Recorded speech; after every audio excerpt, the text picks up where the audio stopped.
Muy bien, jóvenes.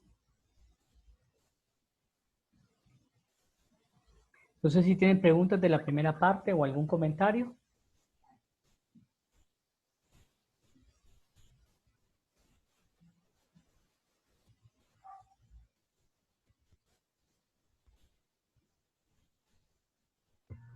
No, doctor, ninguna. Ok, muy bien. Vamos a seguir la Ningú- comunicación. ¿Perdón? no, ninguna, doctor, gracias. Ok, muy bien. La comunicación como herramienta para la salud mental. Ok. ¿Cuál es la realidad? Bueno, cuando de repente las quejas de los pacientes que van a los hospitales públicos, que yo lo he escuchado a través de las conversaciones con los estudiantes en, en las rotaciones anteriores, es que de repente el médico eh, pasa viendo el celular, que pasa interrumpiendo la consulta, las enfermeras entran y salen, perdón, a dejar y a traer expedientes, que de repente más se tarda en estar esperando la consulta que el médico atendiendo al paciente porque tiene que dar un montón de fichas y un montón de papeles. Esas son quejas, lamentablemente, de los pacientes. Entonces, ¿cuál es la realidad? Que tenemos muy poco tiempo para atender a los pacientes en el sector público, tenemos muy poco tiempo, ya habíamos hablado de unos 15 a 20 minutos por paciente, a veces hasta 10 minutos. Entonces, necesitamos trabajar rápido para poder cumplir en esas 6 horas y darle tratamiento a los pacientes. Ok, a lo largo de la vida profesional, estamos hablando de una vida productiva de 40 años, vamos a realizar entre 200 a 400.000 consultas entre pacientes nuevos y pacientes subsiguientes. 50% de los problemas psicosociales se van a pasar por alto. ¿Y por qué? Porque si el paciente se queja de dolor de cabeza, vamos a tomarle la presión arterial a ver si no es una crisis hipertensiva que tiene, vamos a hacer una semiología para ver si no es una migraña,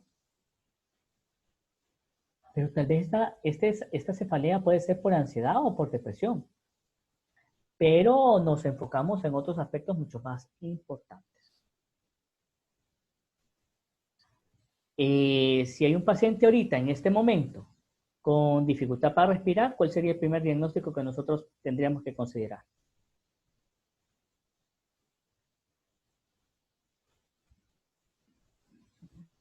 COVID-19. Exactamente. Muy bien, gracias. Y de repente esta es una crisis de pánico, pero a veces no estamos tan familiarizados con este tipo de diagnósticos de psiquiatría, entonces no lo vemos. Y es preferible, ok, y seamos sinceros, es preferible pensar en un COVID-19 a que sea una crisis de pánico, a pensar en una crisis de pánico y que termine siendo un COVID-19, una tromboembolia pulmonar. Hace un tiempo atrás, a mí me tocó ir a valorar a un hospital privado un paciente que supuestamente tiene una crisis de pánico y terminó siendo una tromboembolia pulmonar. Así fue. Entonces, es mejor a veces pensar en lo peor. Otra situación que se da en la vida real con la atención en el sector público es que los médicos interrumpen al paciente entre los 18 a 24 segundos de iniciado el relato. No dejamos hablar al paciente. Y realmente el paciente, en los primeros 5 minutos de la consulta, va a decir qué es lo que tiene. Va a comentar cuál es su problema.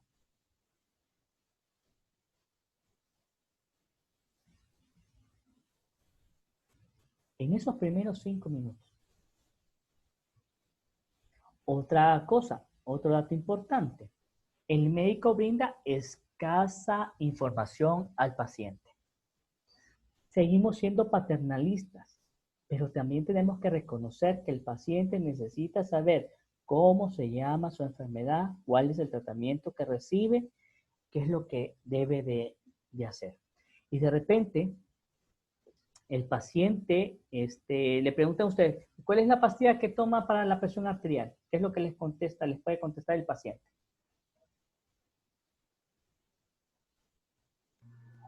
Una pastita blanca. redonda, blanca.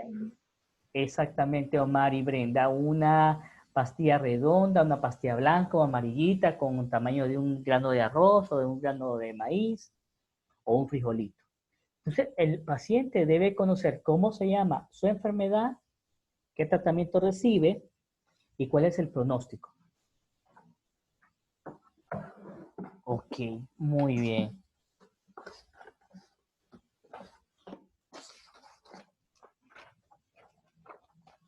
Les voy a poner algo aquí en la pantalla. A ver si se puede ver. Esto yo se lo hago a todos mis pacientes. No sé si lo pueden ver ahí. ¿Logran ver? Sí, doctor. Sí, doctor, como un Ok. cuadro de medicamentos. Exactamente. Yo le pongo, bueno, a cada receta, yo le pongo a mis pacientes cómo se llama su enfermedad para que él se lo diga a sus médicos que lo están atendiendo en las diferentes áreas. Yo le pongo diagnóstico ahí en una hoja, le pongo nombre del medicamento, la dosis del medicamento, desayuno, almuerzo y cena, y le pongo también un apartadito donde dice efectos adversos, porque todos los medicamentos tienen efectos adversos. Entonces el paciente cuando tiene un efecto adverso, voy a ver en la listita del doctor Cruz, a ver, esto sí es normal o no es normal que aparezca. Entonces, eso le ayuda al paciente a conocer su enfermedad.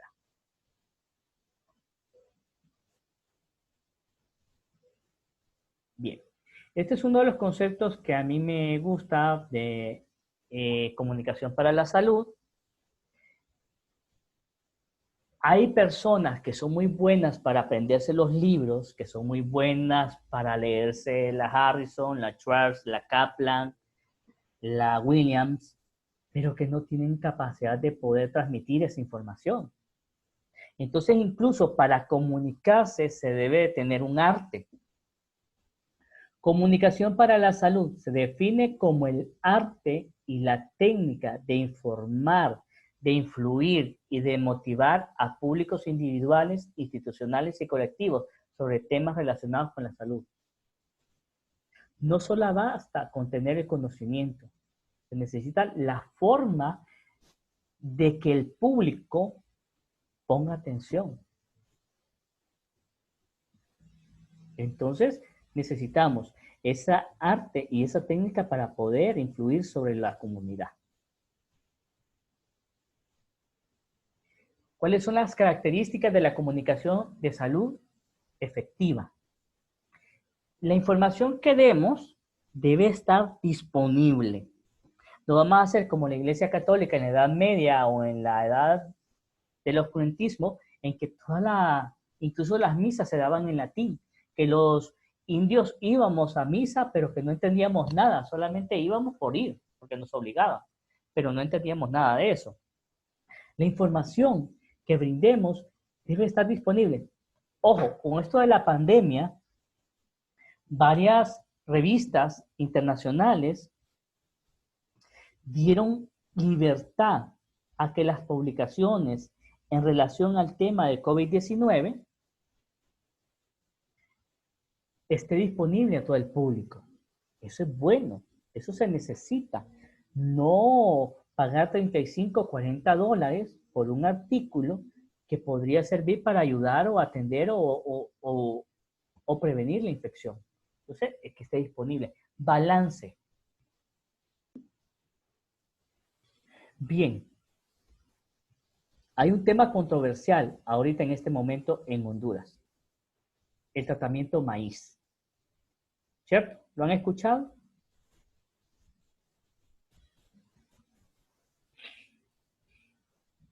El tratamiento maíz que es macrocin, ivermectina, acitromicina y zinc. Hay un grupo de personas que podrían decir que este tratamiento no sirve, que no tiene ningún beneficio, que actúa sobre el 80% que va a tener una respuesta agradable a la enfermedad y que no se va a morir, pero que no va a ser efectiva para el otro 15 a 20% de que puede tener una enfermedad mucho más seria y más grave. Bien. La información que demos sobre un tema en particular debe tener un balance, los pros y los contras. Debe tener una competencia cultural y debe tener una evidencia base, que ya lo hablamos en cuanto a la información disponible y el balance. La competencia cultural ha sido habitual para los hondureños usar mascarilla, ¿sí o no? Pero ni lavarse las No. manos. Exactamente, Darwin, exactamente. Ni lavarse las manos. Entonces tenemos que empezar por ahí. Enseñarle a la población la importancia del lavado de manos, de la importancia de la utilización de mascarillas. Da frío, se los digo así, salir a la calle y darse cuenta que la gente anda sin mascarilla, que anda con la mascarilla como que si fuera corbata, o que para hablar se tienen que quitar la mascarilla, como que es que no se les va a escuchar, y que ese puede ser el momento de descuido en que la enfermedad entre. Y si son cipotes, así como ustedes, de la edad que tienen ustedes, sin ninguna comorbilidad, pues bueno, ustedes van a tener su anosmia y su tosecita, pero hasta ahí nomás. Pero los abuelos, los tíos, los papás, pueden tener una complicación más severa de esta enfermedad. Entonces, esa es la importancia de la competencia cultural, que se debe de ir educando en temas al alcance. Información debe estar al alcance, que cada vez que se hable, se tenga la información ahí, que la gente pueda buscar más y más para educar. Repetición. ¿Quiénes ven la cadena a esta altura de la vida? ¿Quiénes están pendientes de esas cadenas nacionales?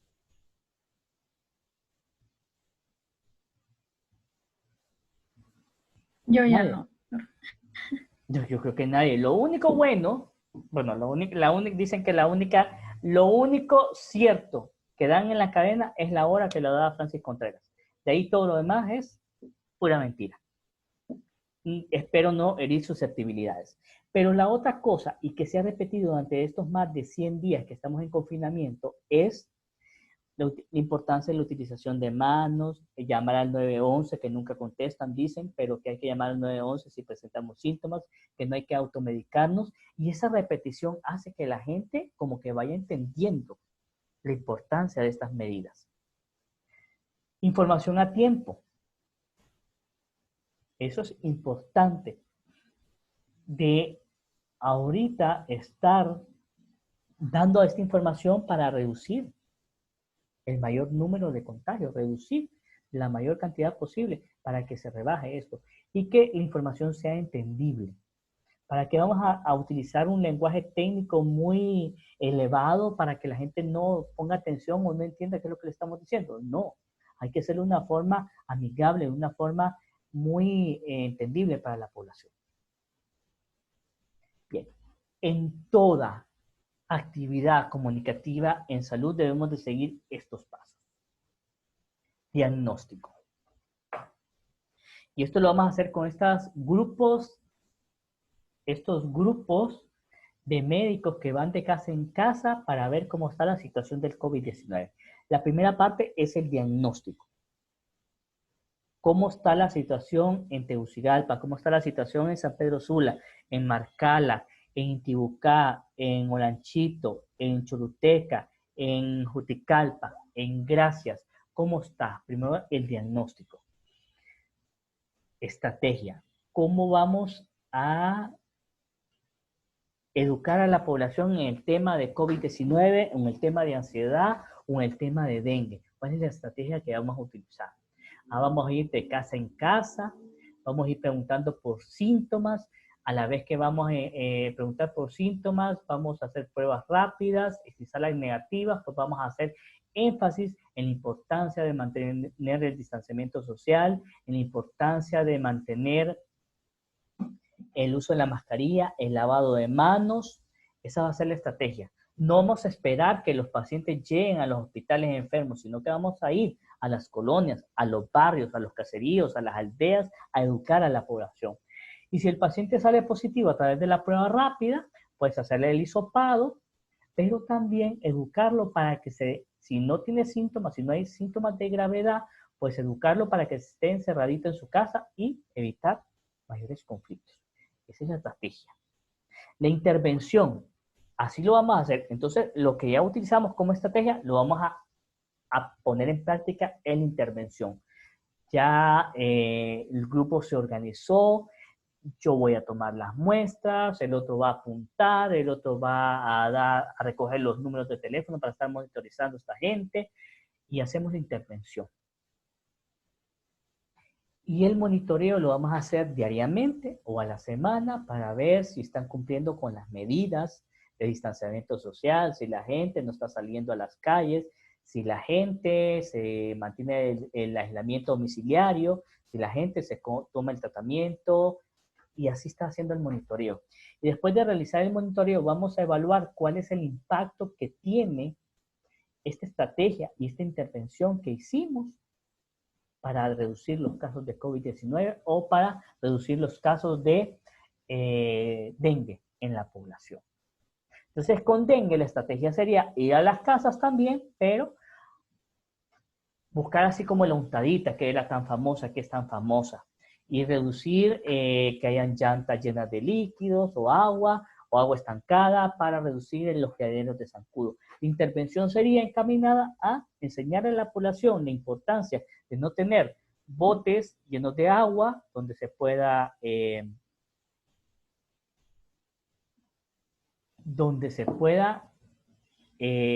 crear ese zancudo y infectar a la población. Bien.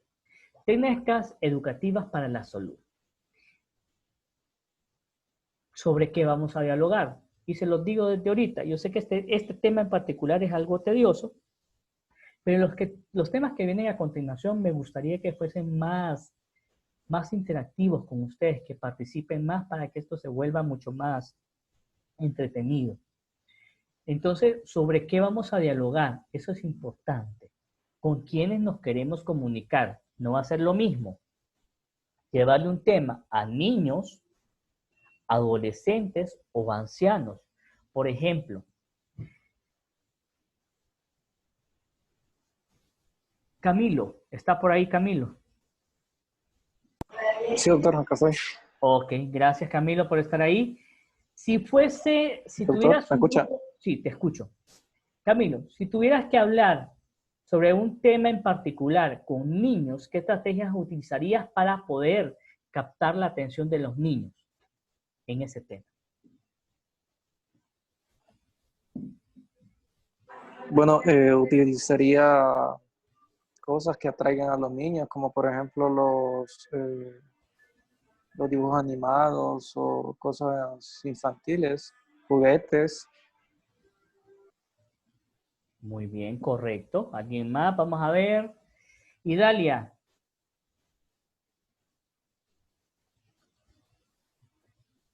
Yo pensaría también en como caricaturas, dibujos de caricaturas, de sus caricaturas favoritas. Ok, ¿y si fuese con adolescentes, Idalia? Si fuese con adolescentes lo mismo, solo como tal vez los shows favoritos de ellos. Ok, muy bien. Vamos a ver. Nelly. Sí, doctor. ¿Y si fuese con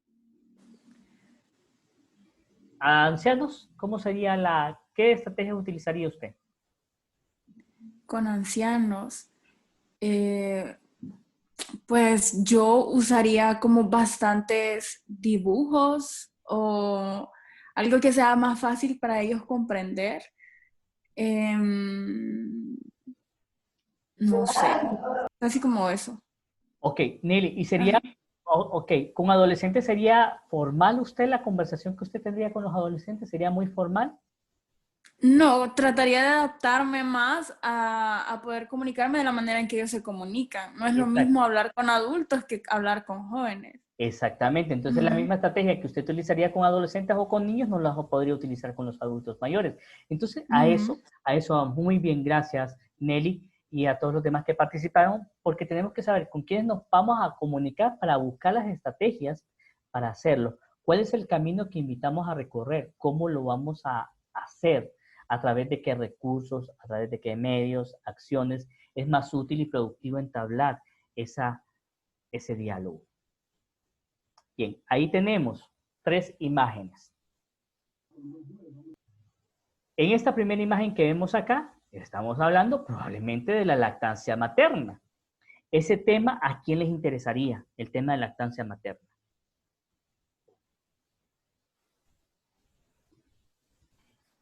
A A las la madres, bueno, embarazada. embarazadas, Correcto. O a las futuras mamás O también, a las las que futuras mamás. tengan planeado. Exactamente. Y en la tercera imagen, ¿a qué grupo estaría dirigida esa charla? A niños. A niños. ¿Y sobre qué tema es? A los La niños. higiene. Correcto, Higiene lavado. bucal, correcto. Entonces vemos simplemente con una imagen cómo podemos transmitirle la información. Y lo hacemos, esa misma estrategia no la vamos a utilizar con los ancianos porque nos van a quedar viendo honrados. Bien, entonces, ¿cuáles son las oportunidades que tenemos de cómo comunicarnos con las demás personas? A través de las comunicaciones interpersonales. Así como las que estamos viendo ahí en las 3. Talleres, enseñar aprendiendo y aprender enseñando. Medicina es un taller. El TUAP, el técnico universitario en bebidas y alimentos, es un taller. Nutrición es un taller. Estamos enseñando, aprendiendo y aprendiendo, enseñando. Entonces, es importante eso. Entonces, si queremos enseñar sobre el lavado del dientes, vamos a hacerlo en la práctica para que ellos aprendan. Queremos que la gente entienda la importancia de el lavado de las pilas, pues lo vamos a hacer ahí en sus casas. Y le estamos enseñando cómo es que se debe aplicar la untadita, cómo identificar las larvas. Eso. Eventos. Eventos a granel como lo que estamos viendo en la segunda imagen, o sea, grupos grandes. La consulta clínica que también se vuelve una forma, un medio muy eficaz para poder transmitir la información.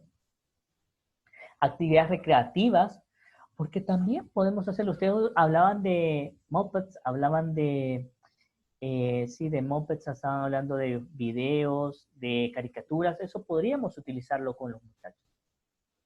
Rotafolios, también, como los que tenemos ahí en la primera imagen, radio y televisión para las cadenas, trifolios. Con trifolios y los rotafolios tenemos que tener bastante cuidado, porque de repente nosotros nos esmeramos a hacer un trifolio, pero la gente no está interesada en leer, o no sabe leer, o no lee. Entonces ese trifolio que lleva tiempo, que lleva dinero, que lleva mente, termina en la basura, termina convertido en papel para apuntar un número de teléfono, para envolver la yuca con chicharrón en el centro de salud, para que el niño juegue con ella y juegue pelota y juegue al avioncito, y ese dinero y todo ese esfuerzo quedó en el basurero. Entonces el trifolio no va a ser para todas las poblaciones, solamente en los que de repente estemos interesados. Y los murales y ayuda audiovisual es bien importante porque, como bien mencionan ustedes, una imagen habla más que 1000 palabras. Y ya para finalizar la clase del día de hoy, ¿cuáles son las recomendaciones para mejorar la comunicación? 1. Interrumpir menos durante la entrevista por parte del médico. Hacer contacto visual. No tener el teléfono en la mano para no incomodar al paciente. No estar escribiendo mientras el paciente está hablando. Es una forma para que el paciente se sienta cómodo. La entrevista debe estar centrada en el paciente para su satisfacción. Es importante. Psicoeducación para mejorar la adherencia. Ya les enseñé un poquito más o menos de cómo es ayudarles a los pacientes a tener un conocimiento más cercano al tratamiento que recibe, al diagnóstico de la enfermedad, entre otras cosas. Y tratar de resolverle el problema inmediato al paciente, que es lo que realmente él quiere resolver.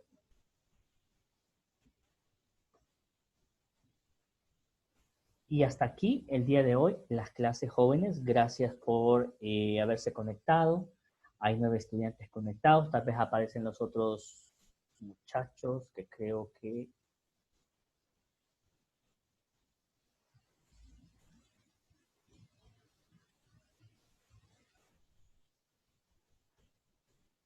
Dos alumnos faltan. 3 alumnos, sí. Bien, el horario de clases normalmente los martes es de 3 a 5, porque yo tengo clases de psicopatología de 1 a 3. Yo no sé si los jueves les saldría mejor tener la clase de 1 a 3 de la tarde.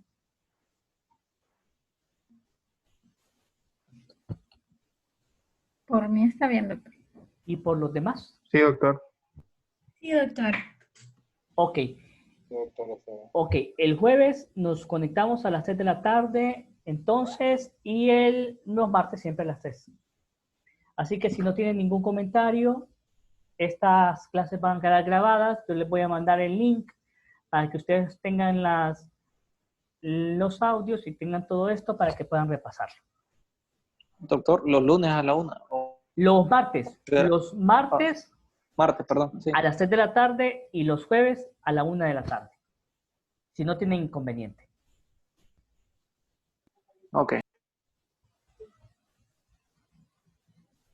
Muy bien, entonces, cuídense muchachos, cuiden a sus familiares y espero conectarnos el jueves a la 1 de la tarde por este medio.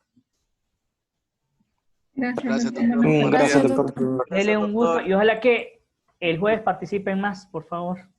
Sí. Denle. Vaya.